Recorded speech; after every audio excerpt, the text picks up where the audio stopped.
আসসালামু আলাইকুম ভিউয়ার্স, কেমন আছেন? আইয়ুব ভালো আছেন, আমরাও ভালো আছি। আর আপনারাও ভালো থাকবেন, কারণ কি যেহেতু এখন রমজান মাস চলছে, আর রমজান মাসে সবাই তো একটু বেশি বেশি আল্লাহর ইবাদত করছেন, আল্লাহকে ডাকছেন। ওই জন্যই সবাইকে সুস্থ রাখবেন নিশ্চয়। আর আমিও ওটাই তোমাদের জন্য দোয়া করি যে সবাই ভালো থাকো, আমিও ভালো থাকি। তো সবাই আমাদের জন্য দোয়া করবেন। আর তো সকাল সকাল উঠে আমি অনেকগুলো কাজ করে নিয়েছি, বাজারগুলো ছিল বাসি কাজ। আর এখন তরমুজটা ধুয়ে একটু কেটে রেখে দিচ্ছি ঠান্ডা হওয়ার জন্য, ওইটা আমার সকালের কাজ। তো এগুলো করার পরে ভাবছি স্কুলে যাব।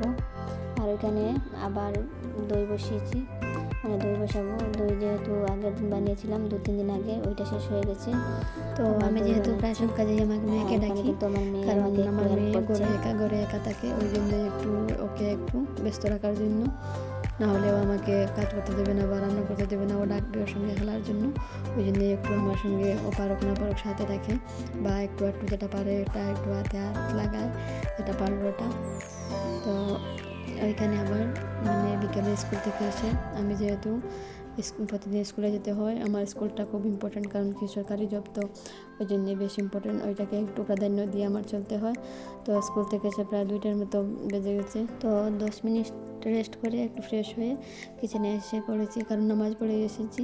আজকে আর তিলাওয়াত করতে বসিনি, কারণ কি আজ যদি তিলাওয়াতে বসি তাহলে আমার রান্না আর হবে না ইফতারের। কারণ কি আজকে হচ্ছে মানে আদা রসুনগুলো পেস্ট করে রাখা হয়নি আগের থেকে, ওইগুলো পেস্ট করতে হবে। আর গুঁড়া মশলাগুলো রেডি করে রাখছি, একটু পরে লাগবে ওই জন্য। আর আমি প্রায় সব রমজান মাসে চাই প্রথম রাতে, তো এই বছর আমি বুঝেছি যে পারবো না, যেহেতু আমার স্কুলে অনেকটা টাইম কেটে যায়। সকাল টাইমে তো করাই যায় না, আর বিকাল দিকে রান্না তাড়াহুড়ো থাকে, ওই জন্যই। আর অসুস্থতায় আমার 4-5 দিনের মতো প্রায় কেটে গেছে, ওই জন্যই যতটুকু পারবো তেলাওয়াত করবো। কিন্তু এইবারের রমজানে আর খতমটা হবে না, আমি বুঝতে পেরেছি। আর এখন তো আমি রান্নার কাজে ব্যস্ত হয়ে গেছি। আর মটরটা কালকের ছিল, যেহেতু বাবার বাড়ি গিয়েছিলাম, ডাল ভিজিয়ে রেখেছিলাম, কিন্তু আর খাওয়া হয়নি। আজকে সেদ্ধ দিয়ে নিচ্ছি, আর ভাবছি একটু পকোড়া করবো, ওই জন্য একটু ডাল ভিজিয়ে নিয়েছিলাম। আর ওখানে মাংস রান্না করছি।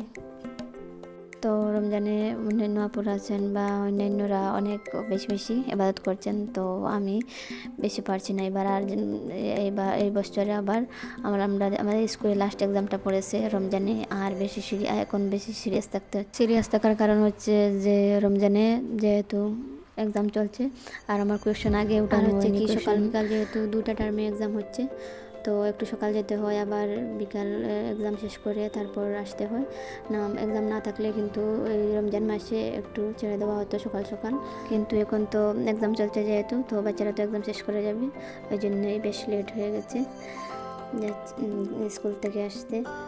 আর ওইখানে আমি এগুলো বেজে নিচ্ছি। ওইখানে আমার কড়াইটা হচ্ছে লোহার, ওইগুলো দেখতে ভালো লাগে না ঠিকই, কিন্তু ওইটাতে করে খাওয়া দরকার, মানে মাঝে মাঝে এটা হচ্ছে লোহার কড়াই যেহেতু, তো আমাদের শরীরে যে আয়রনের ঘাটতি থাকে ওইগুলো পূরণ হয়ে যায়। মাঝে মধ্যে আমি কিছু আলু ভাজি বা কোনো কিছু করে নেই, ওইগুলো করে নেই। আর ওইটা হচ্ছে আমার মুখের কথা নয়, সাইন্টিফিক্যালি প্রুফ, আপনারা চাইলে দেখতে পারেন যে ওই কড়াইগুলোতে মাঝে মধ্যে হলে কিছু হবেন, তাহলে আমাদের শরীরে এখন প্রায় ইফতারের টাইম হয়ে যাচ্ছে, আমি ইফতারের জন্য এগুলো রেডি করছি। আর এখন যেহেতু খুব ঠান্ডা একটা মৌসুমি রোজা পড়েছে, তো আমি বেশি শরবত বানাই না বা এইসব এখন বেশি খাওয়া যায় না। আর কারণ হচ্ছে একটা কথা হচ্ছে আমি এখনও ফ্রিজে ঠান্ডা জল রাখিনি, কারণ ওইসবের দরকার হয়নি, তো ওটা মানে নর্মাল জলে হয়ে যায়। যেহেতু বেশি গরম নেই, ওই জন্য শরবতের প্রতি বেশি ইন্টারেস্টেড নেই, নর্মাল জল হলেই হয়ে যায়। এই পর্যন্ত আমার আজকের ভিডিওটি যারা দেখতেছেন তাদেরকে অনেক অনেক ধন্যবাদ। আর আপনাদের মতামত কমেন্টে জানাবেন।